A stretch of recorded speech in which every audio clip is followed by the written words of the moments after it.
দিও মাথা নামাইয়া লাইবে রে সুন্দর।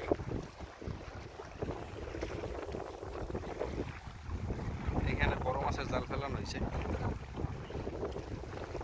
আসলে ওই বোলকেই ডুবানো হবে। ওই যে বস্তা ফেলানো বোলক, ওই একজনের নামছে অলরেডি, দুইজনের নামছে অলরেডি। ওইতে ডুবানো হবে, ওইতেই মাছ পাওয়া যায় বড় বড় বাইটা। দেন খেও দেন।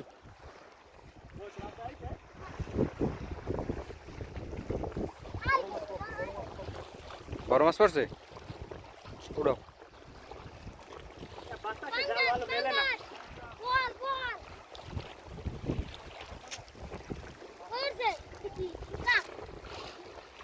বাতাসে জাল ভালো মেলে না।